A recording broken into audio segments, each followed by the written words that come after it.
for the course, if you will. Par for the course. You know how we start with Diddy. We got to start it off like this. Let's bring up Diddy in the Breakfast Club. Shout out to Diddley. You know, we was talking about DDG yesterday and how him and his brother got into an altercation with a fan because they call him doo-doo garbage. And we was just like, damn. So we ain't calling DDG doo-doo garbage no more. We're going to call him DVD. And we call Diddy Diddley or the Diddler. And the reason why is because we don't want to be sued. And all of this is for entertainment purposes only because we don't want to be sued for defamation of character or for bullying or whatever they got going on, because people will try and take you for some money. So let's see, Diddy or Diddley in the Breakfast Club. And we always started off like this. We need a good laugh. I need a good laugh because I'm tired, boy. Hold on. What's this about? Right now, there's in the game, there's not enough people taking any chances. Everything is. What the hell are you doing, man? What's going on? Wait, right now, there's in the game, there's a young Diddy. I never seen this one. Not enough people taking any chances. Everything is. What the hell are you doing, man? He was trying to get right. Grown men crawling behind other grown men. Just to give some backstory. What is going on, yo? No. 50 Cent sent a case of effing up here for Diddy. And he signed it with a card. Gave him a card.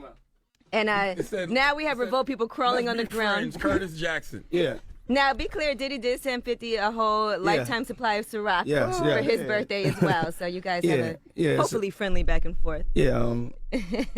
You know. Just so people know what's going on. Thank you. Yeah, I ain't gonna lie, I'm tired of this broke shit. It's time to be rich out here in these streets, bro. I'm getting rich now. I'm coming for blood in the water, bro. I'm getting rich, bro. Fuck what y'all talking about, bro. I'm tired of being broke. Are you tired of being broke? I want to be able to send somebody a lifetime of Black Adam cigars, my ninja, whatever, my ninja. I'm tired of being broke. That motivates me. I'm gonna take over the game now. I decided I'm back in the rap game. I'm taking over the game. Why the vodka wars look like rap battles now? I'm taking over the game. Yeah. Hey, yo, what it is, it's enough for everybody. So you know, I welcome him into the game. You know. I'm taking over the game. That's it's it. good to see somebody of my color out there, represented in this field.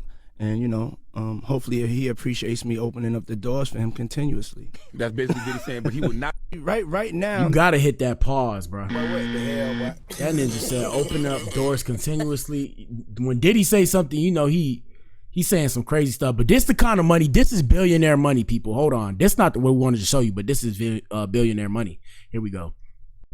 Is it true? Is it true that Diddy has to pay you $2,000 a day because he didn't ask permission to sample every breath you take? Yeah.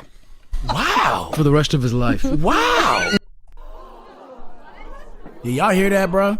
$2,000. $2,000 a day. Let's do the math. $2,000 a day, 30 days in a month. We'll just say 60 bands, right? That's 60 bands. Let's take that, multiply, or we'll just do 2 times 7 is 14,000, right? 14,000 times 52. I don't know what that is, but 14,000 times 50. Let's see, 3 zeros. 14 times 5, 0, 2, 5 and 2 is 7. 14 times 5, 70. Is that 70? 14 times 5 is 70. 14, 5, 0, 2. Yeah, so 70. So he has to pay about, or a little more than $700,000 every year to this ninja for the rest of his life. Ninja. That's billionaire money, people. That's $1 million. So if he's a billionaire, $1 million, right? Because 100 million is 10% of his income. So that's like 0.01% of his income. Ninja, it's time to get rich. It's time to get rich. It's time to get rich out here in these streets. I'm tired of being broke. It's time to get rich. I'm tired of being broke. This is what I wanted to show y'all. Here we go. When they started playing the game, the pause game. Nah, that wasn't it. Here it is. All this stuff about Diddy coming out. Hold on, here it is. Jada and everybody, they made a compilation video of you because they said you were sounding real suspect on the interview. Yeah, it's time to get rich. Did you see that? Of course I didn't see it. Nah, I didn't see it. You didn't see it? I swear to God. Come on, man. You saw that on World Star and on the gram. Check this out. I was coming off of being in Miami a night of party, and I don't really remember what I was saying. You know what I'm saying? Would you like a reminder? Yeah, sure. Play some. Hey, yo, listen, yo, I love it all. I love it all, man. I like when you like this, Daddy. Daddy, I like when you scrambling and scraping for shit. What the hell, boy? That was you. Scrambling. What? You said, I like when you do it like that, Daddy. When you scrambling and scraping for shit. Hey, man. It's hilarious. 50 came up here and he was giving you flack for the asking Fab the party. So he'll ask you to play the clip, man. Yeah, play the clip. Go ahead. Why won't you party with me for your birthday, man? Yeah, we partied for my birthday before. You came to my party. No, but me and you. You what? Now that was one of the most awkwardest, if awkwardest is a word, funniest interviews ever, right? That was, first off, it was mad weird. It was mad weird. You have to throw the pause in there. Massive pause, because that was insane, but let's continue. You ain't never really party, you know what I'm saying? We don't know what you're saying, bro. I asked 50 about that. And he said you did the same thing to him. You asked him to take him shopping. Yeah, I thought he needed some clothes. I'm sorry, bro. Oh man, you can't make this up, bro. Moments in time, people. Moments in time. What? I'm a nice guy. Jada. Hey man, hey Diddy. Well, never mind. Let me not say anything. Anyways, let's get to the main event. Like I said, so let's see what's popping off. Here we go. Will Sean Diddy Combs? I don't think so. No, I don't think so. Will Sean Diddy Combs be found guilty of sex trafficking? Most people say yes. Will Sean Diddy Combs be found guilty of all charges? Yes is plus 500, right? So that means that it's more likely, correct? Let me tell my bets real quick. So I think he's not gonna be found guilty of all charges, but he's gonna do more time. That's what I think. He's gonna do more time because with the stuff that has been mentioned already, and I personally think the feds have something up their sleeve that they're gonna reveal at the last possible second. I could be wrong, but that's what I'm feeling right now. I think they're gonna reveal something that's like major. Like imagine you had armor on and they was like, oh, you know, the weak point in your armor is like this little dot right here, and then you got a glizzy, and, or you know, the enemy got a gun, and they, you know, they're on the scope and they're trying to get the armor, and they aim for that spot, and boom, they hit that spot. I think that's what's gonna happen here. But yeah, so he you know, based off of the testimony and stuff, he's done too much things for them to just let him walk free, because it's not gonna set good precedent.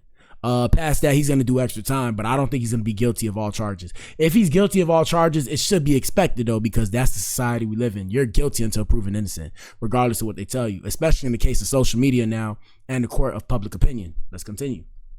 It means you would have to bet $100 to win 500. Oh, you got to bet 100. You got to bet 100 and win 500. And then they asked the question we were talking about: how many years will Diddy serve for the charges of sex trafficking, racketeering, and transportation to engage in prostitution? I think 7. He won't serve any years. Plus 2,000. Nah. That means that it's very unlikely. Yeah. Nah. From 1 to 5 years, plus 2,500. People really think that Diddy is going to be looking at 11 to 15 years. Nah, I'm thinking like songs ever written was T. I'm thinking like 5 to 10. I'm thinking 5 to 10, bro. I'm thinking 5 to 10 because they gonna give him time served. That's why I really said 7, because I'm thinking if it was 10 years, I'm thinking 5 to 7. He been in there since what? How long it's been? I don't even know how long it's been since he's been in there. I think maybe a couple months. I'm not even sure. Maybe a year or 2. I don't know. But yeah, I'm thinking time served. He gonna do 7 and it's gonna be like 10 years. Here we go. Guy and Usher, My Life, Your Entertainment. But that's really the era that we in. That's crazy. Yep. And it's crazy. A lot of people don't know that song. Shout out to T.I., one of my favorite rappers. Shout out to Usher, baby. It's a really good song. It goes, my life, your entertainment. You watch it while I live it. Where I walk, they follow. Where I talk, they holler. Just here for your amusement. My life, your entertainment. You watch it while I live it.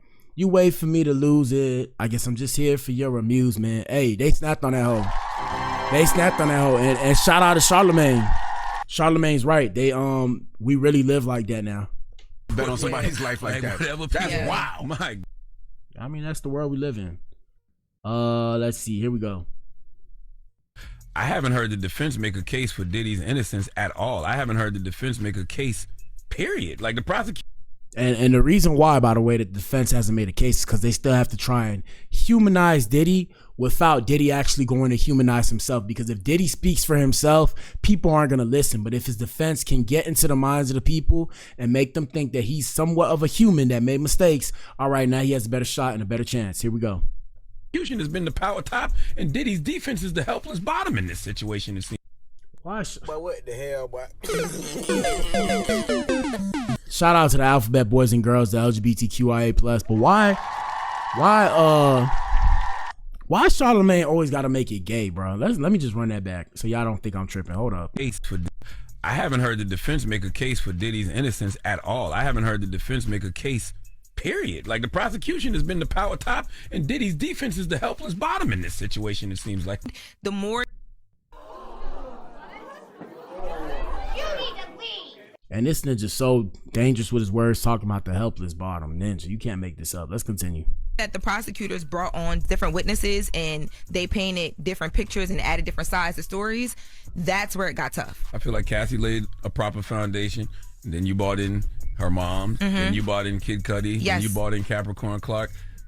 I feel like at least two predicates in the RICO charge were proven just in those testimonies alone. So let's break it down just quickly. So the racketeering conspiracy, right? They allege that Combs used his business empire and employees to engage in a pattern of illegal activity, sex trafficking, forced labor, and offenses. We've seen that allegedly, yes, right? and Mia put a bow on that yesterday. She talked about everybody from HR allegedly being involved in the cover-ups. Sex trafficking by force, fraud, or coercion. So why aren't these people charged? That's my question, bro.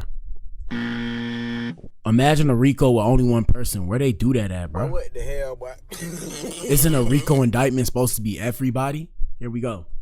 Have we seen that? Well, that's what they've been painting this whole time with Cassie, allegedly. Is like she's forced, she doesn't want to be there, and she's so scared because of the physical abuse that she receives that she doesn't have a choice. And none of us are attorneys. Right. We're not attorneys, and nor are we jurors. And always remember, people, we see all victims, but please believe me when I say they could have went to the FBI and the FBI would have been all over that. Pause. The FBI would have been all over that. Please believe me if they went to the FBI with this information, especially because Diddy's a billionaire. Always remember that, people. When you got money in this world, money talks. So if you're a billionaire and you doing this shit and somebody try and get in contact with the FBI and tell them, they will not tell a soul and they will be watching covertly. Please believe me. Don't ask me how I know. I think the biggest thing and the hardest thing for the jurors is going to be not leaning too much on emotion and sticking to fact. And it's going to be tough for them because I'm in there every day and I feel like emotionally, yesterday I couldn't even talk about it because I didn't know how I felt. And that's what I'm talking about, where Diddy should already get a mistrial. And I'm not defending Diddy, but that should be a mistrial because the case is biased all over. It doesn't matter who you put in there. You're not supposed to have bias within the court. That's all I'm saying, based off of the laws that we have and the way the law book is interpreted, like the actual legal book, legal jargon. This is a mistrial. You can't have, this is supposed to be a jury of your peers.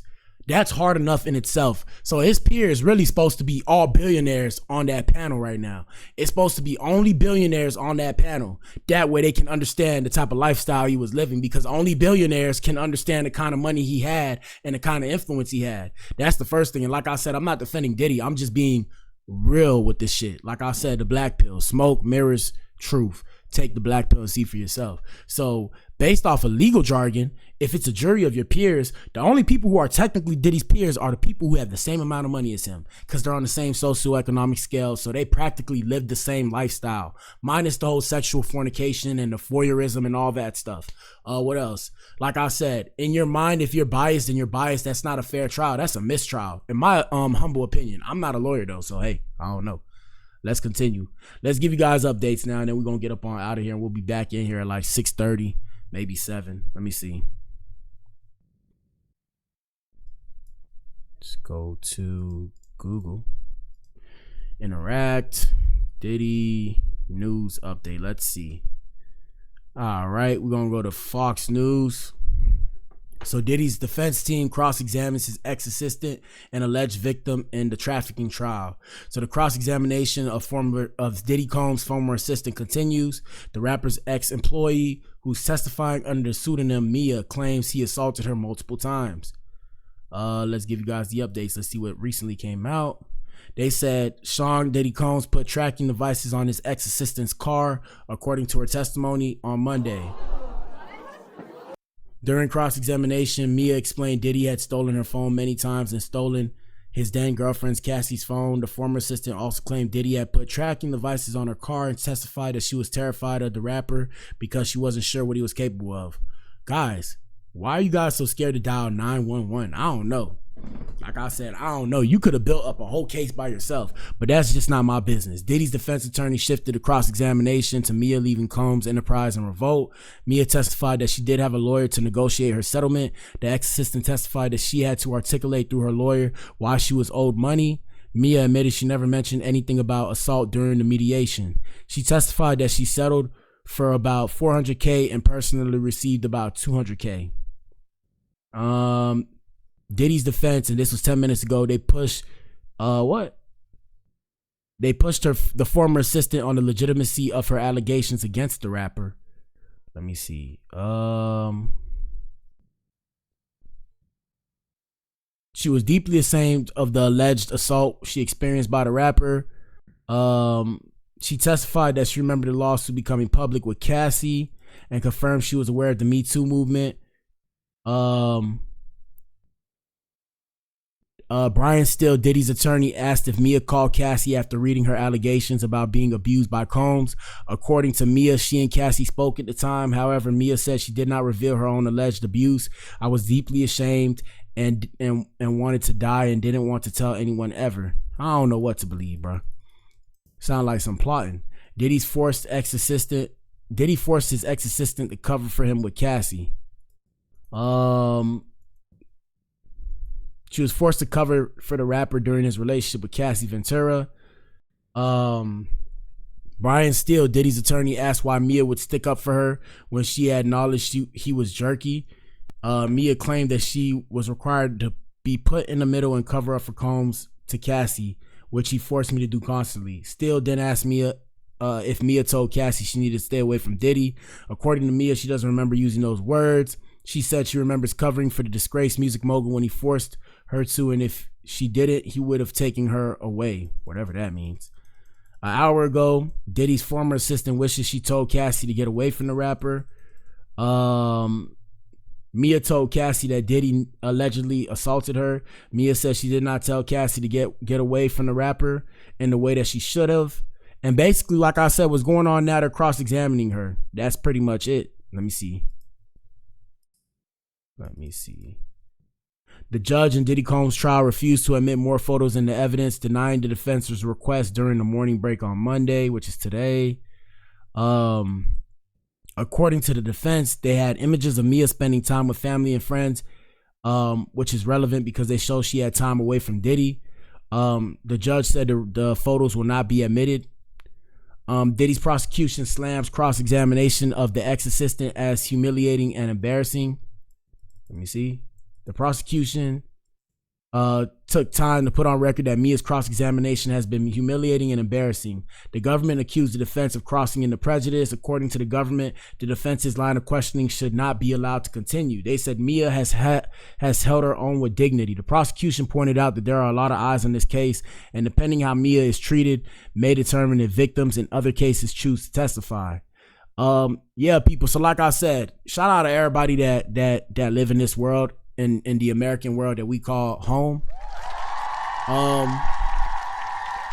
Ladies and gentlemen, whoever you are, be careful what you do, because what you do can potentially bite you in the ass. When it comes to all this, at the end of the day, I'm here to tell you, regardless of who you are, if they're trying to try you for a crime federally, they're not on your side, and they're not going to make it easy on you. They want to put you away. So keep that in mind. We're going to keep you guys updated on that, but that's pretty much it for today's show, man. Y'all know what it is. Or the morning show. My bad. The morning show. We're going to be back in here later. Y'all know what it is. The Blac Pill podcast. We tell you guys news about the industry, things that are going on. I got a bunch of stuff coming out. I plan on showing you guys instead of telling you guys. Like I said, man, everybody stay up, stay out the way, get to this money. Bills is due. Bills is due yesterday, but, you know, they don't really consider Sunday a business day.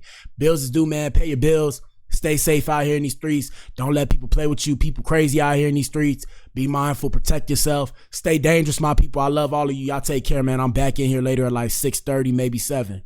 Deuces.